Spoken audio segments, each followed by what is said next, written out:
Bismillahirrahmanirrahim. Assalamualaikum warahmatullahi wabarakatuh. Kembali lagi dengan aku Muhib di channel YouTube aku Muhib 29. Buku Membangun Negeri Memihaki Bangsa Sendiri. Ini merupakan part ketiga. Part pertama tentang ekonomi dan sumber daya udah. Yang kedua ada demokrasi dan otonomi daerah juga udah. Yang ketiga ini tentang hukum dan HAM. Sebelum aku mulai reviewnya, kita intro dulu.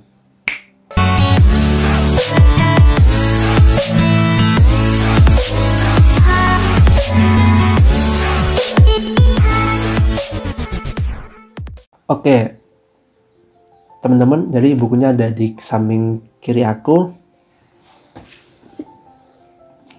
Warna hijau telur bebek dengan garis hitam yang ada di bawahnya sini, agak berdebu ya bukunya. Bisa teman-teman lihat ada tulisan buku 1 dan buku 2-nya aku belum punya.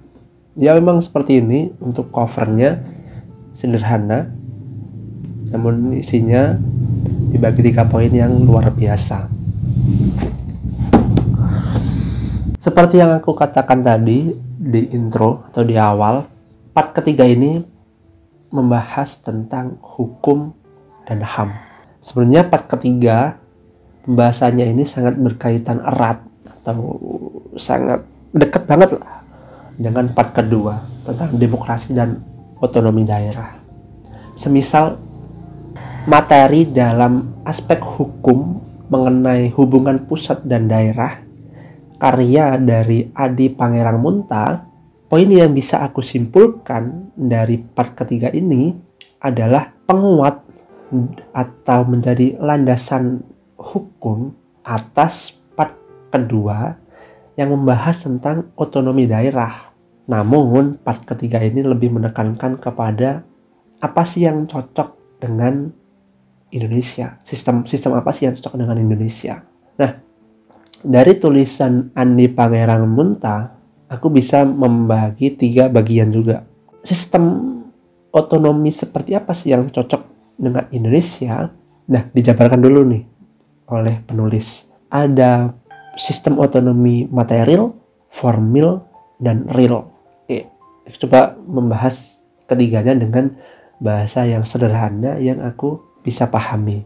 Atau mungkin juga teman-teman bisa lebih mudah untuk nangkapnya gitu.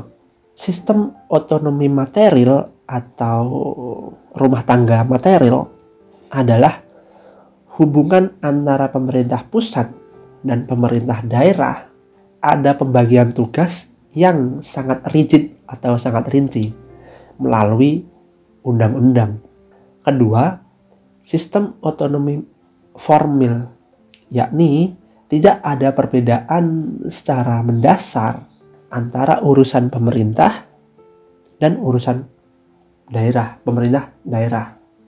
Apa yang menjadi urusan pemerintah pusat atau pemerintah daerah merupakan kebijakan dari pemerintah itu sendiri.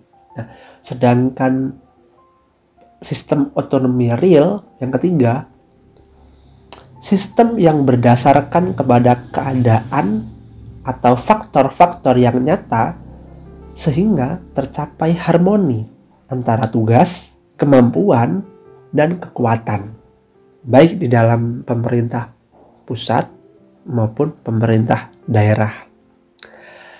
Dalam perjalanan sejarah Indonesia ya, sistem otonomi ini sering mengalami perubahan. Mengutip dari Prof. Mahfud MD, hukum itu sendiri merupakan produk politik, bahwa jika sistem politiknya bercorak otoriter, maka akan lahir pula hukum yang sifatnya sentralistik. Menurut Kusuma Atmojo, sistem yang digunakan dalam UU nomor 1 tahun 57, UU nomor 18 tahun 65, dan UU nomor 5 tahun 74 adalah sistem yang mengambil jalan tengah, sistem otonomi formil, yang menurut ahli sistem ini cocok untuk negara yang masih baru atau masih berkembang seperti Indonesia, yang dalam sejarahnya dalam mengatur dan mengurus dirinya sendiri secara otonomi yang lebih longgar ataupun masih terbagi-bagi agar mudah pemerintah pusat dalam mengontrol pemerintah daerah. Dengan keluarnya UU nomor 22 tahun 99, UU nomor 32 tahun 2004, dan UU nomor 23 tahun 2014, diperkenalkan sistem otonomi campuran, yakni sistem formil, material, dan real. Lantas, bagaimana implementasi yang ada di Indonesia? Tolak ukur pertama adalah pasal 18 UUD 45, hasil amandemen. Apabila kita telaah pasal tersebut yang berbunyi pemerintah daerah menjalankan otonomi seluas-luasnya kecuali urusan pemerintahan yang oleh UU ditentukan sebagai urusan pemerintah pusat. Dari redaksi yang dibawakan itu ada 3 poin yang bisa kita simpulkan. Yang pertama, pada prinsipnya pasal ini dikenal dengan otonomi formil, yakni tidak mengenal perbedaan antara pemerintah pusat dan urusan pemerintah daerah. Kedua, pasal ini mengenal pula otonomi material walaupun sifatnya pengecualian atau hanya pelengkap dalam sistem otonomi formil. Yang ketiga, namun pasal ini tidak memberi isyarat digunakannya sistem otonomi real. Dengan UU nomor 23 tahun 2014 tentang pemerintah daerah yang termuat dalam penjelasan umum, pemberian otonomi seluas-luasnya kepada daerah diarahkan untuk mempercepat perwujudan kesejahteraan masyarakat melalui peningkatan pelayanan, pemberdayaan, peran serta masyarakat, dan peningkatan daya saing daerah. Dengan demikian, jelas bahwa sistem otonomi yang dianut UUD 45 yang seharusnya dijabarkan oleh UU nomor 23 tahun 2014 adalah sistem otonomi yang seluas-luasnya sebagai prinsip utama, sementara otonomi material yang sifatnya itu mengekang hanya sebagai pelengkap atau pendukung.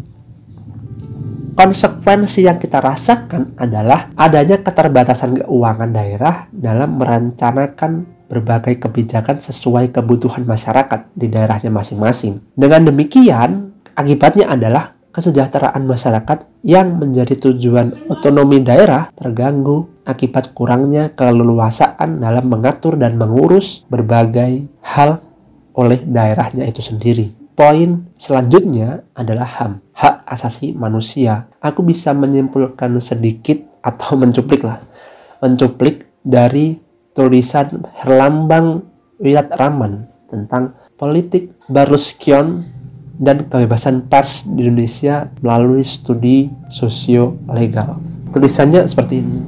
Media, uang, selebritis adalah kekuasaan, adalah Silvio Berlusconi. Silvio Berlusconi adalah figur yang cukup luas dikenal dengan kendaraan transformasi sosial, ekonomi, dan politik melalui bisnis televisi. Segmen pemirsa yang dibidik adalah kaum muda, ibu rumah tangga, dan kalangan pensiunan dengan tontonan yang berorientasi kepada eksploitasi seksual. Politik Berlusconian di Italia telah memberi peran kuat untuk menjelaskan setidaknya 3 hal, posisi dan relasi antara media dan politik.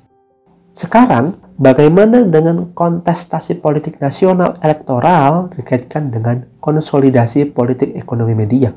Di level nasional misalnya, elit politik dan pemilik modal menyadari bahwa kekuatan televisi sangatlah luar biasa. Sekalipun pers cetak maupun online juga punya andil dalam proses pembangunan citra politik tertentu, serta merawat kepentingan ekonomi dan politiknya. Hukum tentang kebebasan pers kini berhadapan dengan realitas tantangan yang kian sulit, khususnya dalam konteks politik Berlusconi di Indonesia. Pertama, faktor tekanan politik internal media yang berelasi dengan kekuatan pemodal dan politik partisipan. Kedua, kualitas pemberitaan yang merosot akibat kian diabaikannya kode etik jurnalistik. Ketiga, hukum dan penegak hukum terkait mekanisme penyelesaian pers kian diabaikan dan dilemahkan untuk menutupi kepentingan kekuasaan